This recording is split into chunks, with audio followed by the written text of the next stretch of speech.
2008 সালে স্থানীয় কিছু ব্যক্তির চেষ্টায় স্থাপিত হয়েছিল শিলবাড়িহাট আর জুনিয়র বালিকা বিদ্যালয়। তারপরে এই স্কুলের ক্লাস হতো, আমার ঠিক পেছনেই রয়েছে শিলবাড়িহাট হাই স্কুলে সকালের দিকটাতে। তারপর 2010 সালে স্কুল স্থানান্তরিত হয় নতুন বিল্ডিং হওয়ার পর ঠিক আমার হাতের ডান দিকে। এখানেই বর্তমানে ক্লাস হচ্ছে শিলবাড়িহাট আর জুনিয়র বালিকা বিদ্যালয়ে। এই স্কুল হয়েছে সাধারণ, এখানে যারা মেয়েরা রয়েছে তারা কিন্তু বালিকা বিদ্যালয় পেয়েছে, কিন্তু তাদের রয়েছে বহু সমস্যা রয়েছে, যেখানে সবসময় বলা হয় জলের অপর নাম জীবন। সেই জল নিয়েই কিন্তু তাদের সমস্যা, অর্থাৎ বিদ্যালয়ে রয়েছে বহু পানীয় জলের কল, কিন্তু সেই কল শুধু দেখার জন্যই, জল পড়ে না সেই কল দিয়ে। তাদের বাধ্য হয়ে যেতে হয়, ঠিক পাশেই রয়েছে শিলবাড়িহাট প্রাথমিক স্বাস্থ্যকেন্দ্র, ঠিক সেখানেই জল ভরার জন্য। এবং এখানে কিন্তু রুগীরা আসেন তাদের চিকিৎসার জন্য, এবং সেটা ধরে নেওয়া যেতেই পারে যে যদি একটু পর পর কয়েকজন দলবদ্ধ বান্ধবীরা তাদের জলের জন্য, যদি জল ভরতে যাওয়ার জন্য যদি সেই হাসপাতালে যায়, স্বাভাবিকভাবেই সেখানে যারা রোগীরা আসেন চিকিৎসার জন্য তাদের কিন্তু সমস্যার সম্মুখীন হয়। তো সেই কারণে কিন্তু হসপিটাল কর্তৃপক্ষ থেকেও কিন্তু অবজেকশন জানানো হয়েছিল স্কুল তরফে। তখন এই স্কুলের যারা কর্তৃপক্ষরা রয়েছেন, অর্থাৎ যিনি দায়িত্বে রয়েছেন, তিনিও কিন্তু বহু চেষ্টা করেছেন, তারপরেও কিন্তু কোনো রকম সুরাহা তিনি পাচ্ছেন না। এই গেল একটা দিক যে জলের সমস্যা পরিকাঠামোর মধ্যে পড়ে।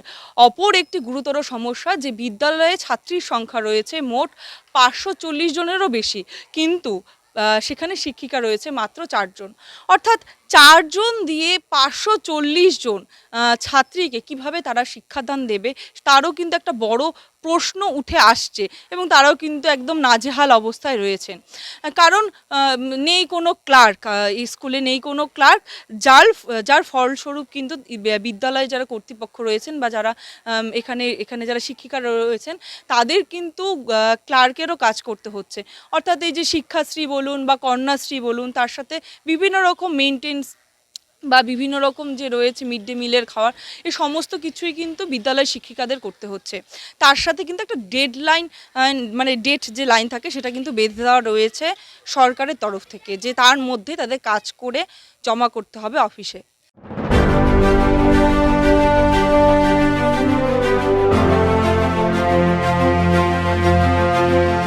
আলিপুরদুয়ার জেলার 1 নম্বর ব্লকের অন্তর্গত শিলবাড়িহাট আর জুনিয়র বালিকা বিদ্যালয় যেন পরিণত হয়েছে সমস্যার বিদ্যালয়ে। 2008 সালে স্থাপিত হয় শিলবাড়িহাট আর জুনিয়র বালিকা বিদ্যালয়। দীর্ঘ 15 বছরে শিক্ষার্থীর সংখ্যা 540-এর বেশি, কিন্তু শিক্ষিকার সংখ্যা 4 জন। বহুবার উচ্চপদস্থ আধিকারিকের সাথে কথা হলেও কোনো ফল মেলেনি।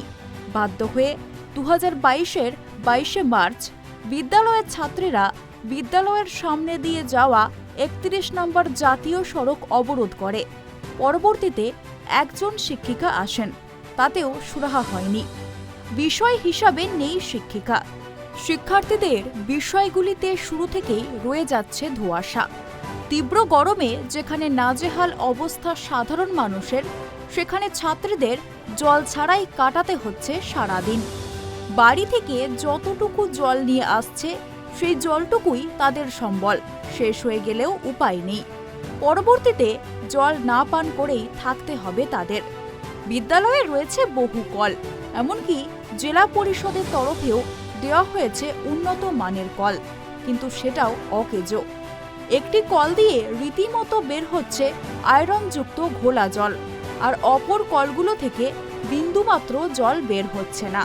এই তীব্র গরমে বাধ্য হয়ে স্কুল ছাত্রীরা পার্শ্ববর্তী গ্রামের হাসপাতালে যায় জল আনতে, যা তাদের তেষ্টা মেটাবে। প্রথমত তো আমাদের বিদ্যালয়ে জলের সমস্যা, এতগুলি কল আছে বাট একটা কলেও জল নেই। দ্বিতীয়ত আমাদের স্কুলে শিক্ষিকাদের সমস্যা, কারণ আমাদের স্কুলে 4 জন শিক্ষিকা আছে, আর ছাত্রীদের সংখ্যা হলো 540 জনের মতো। কিন্তু এই 4 জন শিক্ষিকা মিলে আমাদের গোটা স্কুলকে সামলাতে অসুবিধা হয়ে যায়, কারণ 540 জন ছাত্রীদের সামলানো ম্যামদের পক্ষে অসুবিধা হয়ে যায়। ম্যামদের ক্লাস না ছাড়া ম্যামদের অন্যান্য বিভিন্ন কাজ থাকে, ওগুলো করবে না, আমাদের ক্লাস নেবে, এইসব সমস্যা। আর বিভিন্ন ড্রেন ওসবের সমস্যা আছে। আচ্ছা, তাহলে কি চাইছো তোমরা বর্তমানে? আমার বর্তমানে চাচ্ছি হলো জলের সমস্যা ঠিক করা হোক, আর আমাদের বিদ্যালয়ে আরও শিক্ষিকা মানে ঢোকানো হোক। দিদি দেখো, আমাদের এখানে অনেক দিন ধরে জল নেই, তো আমরা বাড়ি থেকে যেটুকু জল আনি, এখন তো গরমের দিন, মানে সারাদিনেও চলে না আমাদের, তো ম্যাডামরা অনেক চেষ্টা করার পরও আমাদের স্কুলে জল দিচ্ছে না। আচ্ছা, অনেক জায়গায় তোমরা জানিয়েছো জলের জন্য? হ্যাঁ, অনেক চেষ্টা করা হয়েছে, তবুও জল নেই না। আচ্ছা, ধরো এই যে তুমি যেহেতু বললে গরমের দিন জলের পরিমাণটা বেশি লাগে, তো মনে করো জলটা যদি না পাও, পরবর্তীতে কোথা থেকে তোমরা তাহলে জলটা ব্যবহার করো, খাওয়ার জল? সেটা তো জানি না। সেটা পাও না? না। তাহলে তো দৈনিক এত স্কুল পড়ুয়াকে গ্রামের হাসপাতাল চত্বরে জলের জন্য দেখতে সমস্যায় পড়েন হাসপাতাল কর্তৃপক্ষ। এই বিষয় নিয়েও স্কুল কর্তৃপক্ষকে অনুরোধ করেছেন যাতে এমন করে জলের জন্য ভিড় না জমায় ছাত্রীরা, কারণ রোগীদের সমস্যার সম্মুখীন হতে হয়। স্কুলের তরফে একজনকে রাখা হয়েছে বালতিতে করে হাসপাতাল থেকে জল নিয়ে আসার জন্য, যাতে ছাত্রীরা মিড ডে মিল খাওয়ার পর একটু করে হলেও জল পান করতে পারে। কিন্তু এইভাবে আর কতদিন চলবে, প্রশ্ন থেকেই যাচ্ছে। মিলে কাজ করে, হ্যাঁ, তো কি কি সমস্যা হচ্ছে আপনাদের বর্তমানে? আমগো কল আছে 2-3টা, কিন্তু জল নাই। জল নাই? না, তাহলে তো রান্না করতে অসুবিধা। অসুবিধা হয়। আচ্ছা, এই বিষয়টা নিয়ে ম্যামদের স্কুলে জানিয়েছেন? ম্যাম তো জানে, ম্যাম জানে, ম্যামও বলছে, কয়ে আমরা লোকগুলারে আমরা ফোন করি, আসে না, কি করুম। আচ্ছা, এবার এই যে আর কি সমস্যা রয়েছে? আজ কি সমস্যা, ওই যে ড্রেন জল যা পাস হয় না। তাহলে তো গন্ধ বের হয়। হ্যাঁ, তা আপনাকে দেখলাম আপনি হাসপাতাল থেকে জল নিয়ে আসছেন, তো এটা কিসের জন্য? ওই স্কুলের ছাত্রছাত্রীদের জল খাওয়ার জন্য। জল খাওয়ার জন্য। আচ্ছা, এরকম কি প্রায় দিনই হয়? হ্যাঁ, প্রায় দিনই হয়। নিয়ে যান জল? আচ্ছা, তারপরেই ওরা জল খায় এই জল? আচ্ছা। নিরুপায় হয়ে আছেন স্কুলের শিক্ষিকারা। পিএইচই ডিপার্টমেন্টকে বহুবার জানানো হয়েছে, কিন্তু সুরাহা হচ্ছে না। গত একদিন আগে চিঠি এসেছে স্কুলে বিষয়টিকে তারা খতিয়ে দেখবেন বলে। স্কুল তরফে জানানো হয়, এই বিষয়গুলি নিয়ে আমরা সবসময়ই ঊর্ধ্বতন কর্তৃপক্ষকে জানিয়েছি, তবু কোনো সুরাহা পাচ্ছি না। আপনি তো শিলবাড়িহাট আড়া জুনিয়র বালিকা বিদ্যালয়ে একজন প্রধান শিক্ষিকা, তো প্রধান শিক্ষিকা হিসেবে আপনার বিদ্যালয় পরিচালনা করতে কি কি সমস্যার সম্মুখীন হতে হচ্ছে? আমরা ভীষণভাবেই বিদ্যালয় পরিচালনা করতে সমস্যার সম্মুখীন হই। প্রথমত আমাদের টিচার নেই, প্রায় 550 ছাত্রী আছে, সেখানে 4 জন পার্মানেন্ট স্টাফ, 1 জন গেস্ট টিচার আছে। স্কুলের সমস্ত ধরনের কাজ পরিচালনা করতেই আমাদের খুব অসুবিধা পড়তে হয়। ক্লাস নেওয়া বা অফিসিয়াল যে কাজগুলো আছে, আমরা স্টাফ কম থাকার জন্য কাজগুলো সঠিকভাবে করে উঠতে পারি না। আচ্ছা ম্যাম, এই যে ছাত্রীদের তরফে জানানো হলো যে ওদের হয়তো কোনো দিন একটা করে পিরিয়ড হচ্ছে বা কোনো দিন শুধু নাম প্রেজেন্ট, তো এরকম করে কি ওরা সঠিকভাবে শিক্ষা লাভ করতে পারছে? না, ছাত্রীরা তো বঞ্চিত হচ্ছেই। এবার আমরাও কাজগুলোকে মানে বিভিন্ন কাজের বিভিন্ন ডেডলাইন দেওয়া থাকছে, সেই ডেডলাইনের মধ্যে আমাদের কাজগুলোকে করার জন্য কি হচ্ছে, মানে ক্লাস নেওয়া বা আবার পরীক্ষা নেওয়া সমস্ত কিছুই টাইমের মধ্যে করতে হচ্ছে, যার ফলে কোনো কাজই আমরা ঠিকমতো করতে পারছি না, সুষ্ঠুভাবে সম্পন্ন করতে পারছি না। আচ্ছা, আর কি কি সমস্যার সম্মুখীন হতে হচ্ছে আপনার? আর পানীয় জলের একটা সমস্যা আছে, দেখেছেন সম্ভবত, ওই সামনে একটা কোল্ড ওয়াটারের একটা মেশিন বসিয়ে গেছে, তবে সেটা এখনও আজ অবধি সেটাতে জলের কোনো কানেকশন দেওয়া হয়নি। বহুবার বহু জায়গায় জানানো হয়েছে। এখন তো গরমের দিন, তো ছাত্রীরা বাড়ির থেকে তাদের জল নিয়ে আসে, পরবর্তীতে তাদের যদি পানীয় জলের দরকার হয় সেক্ষেত্রে তারা কি করে তখন? পানীয় জল ছাত্রীদের যখন শেষ হয়ে যাচ্ছে, তারা তখন হাসপাতাল, পার্শ্ববর্তী হাসপাতাল থেকে নিয়ে আসছে, এবং এর ফলে মানে প্রচুর ছাত্রী বারবার করে যাচ্ছে, যার জন্য হাসপাতাল থেকেও আমাদের একটা অবজেকশন আসছে। তো পানীয় জলের সমস্যা যতদিন না সমাধান হবে ততদিন তো এটা চলতেই থাকবে। আর পিএইচির একটা লাইন আমাদের ছিল, তো সেটাতেও ওই রাস্তাটা তৈরি হওয়ার সময় মানে হয়তো পাইপলাইনটা কোথাও বসে গিয়েছে, যার ফলে ওই পাইপলাইনেও জল আসছে না।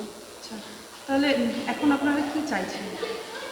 আমরা চাইছি আমাদের আরও স্টাফ আসুক এবং মানে পরিকাঠামোর ক্ষেত্রে যেই সমস্যাগুলো রয়েছে সেগুলো যাতে সমাধান করে দেওয়া হয়, ঊর্ধ্বতন কর্তৃপক্ষ যেন আমাদের সহযোগিতা করে, এই বিষয়টাই আমরা চাইছি। এই বিষয়গুলি নিয়ে কি কোথাও আগে দ্বারস্থ হয়েছেন কারো কাছে বা কাউকে জানিয়েছেন? হ্যাঁ, এই বিষয়গুলো আমরা অনেক জায়গাতেই জানিয়েছি। আমাদের সেক্রেটারি এসআই সাহেব উনি তো জানেনই, আর মানে আমাদের যে ডিআই আছেন উনিও জানেন এখানে স্টাফের সমস্যা। এই বিষয়টা সবারই মোটামুটি জানা। যাচ্ছে যে বেশিরভাগ শ্রেণীকক্ষগুলি ফাঁকা রয়েছে, আপনি একটাতে রয়েছেন, আরেকজন ম্যাম একটাতে রয়েছে, তো কি সমস্যা আপনাদের হচ্ছে? সমস্যা আসলে স্কুলে প্রচুর স্টুডেন্ট আমাদের, আর 8 পর্যন্ত আছে, 5 to 8, 4টে ক্লাস আছে। তা আমাদের টিচার সংখ্যা হচ্ছে খুবই কম, প্রায় 540 জন স্টুডেন্ট আছে, আর সেখানে আমরা পার্মানেন্ট টিচার আছি 4 জন। হ্যাঁ, আর সমস্যা হচ্ছে যে মেয়ে যেহেতু প্রচুর, আমরা ক্লাসগুলোকে ভাগ করতে পারছি না, একটা ক্লাসের মধ্যে প্রচুর পরিমাণে স্টুডেন্ট নিয়ে আমাদের পড়াতে হচ্ছে। এমনকি শুধু পড়াতে বলবো না, আমাদের ক্লাসও আমরা ঠিকমতো নিতে পারছি না, প্রত্যেকটা ক্লাস আমরা নিতে পারছি না। তার মধ্যে সাবজেক্ট টিচার নেই। হ্যাঁ, হয়তো দেখা যাচ্ছে যে সারাদিনে 2-একটা ক্লাস ওদের হচ্ছে এরকম। তা সমস্যা কি চাচ্ছে? আমরা চাই যাতে টিচার আসুক, আমাদের টিচার আসুক, মেয়েদের যাতে পড়াশোনাটা ঠিক মতো হয়। আমরা চেষ্টা করেও পারছি না সেটা করাতে।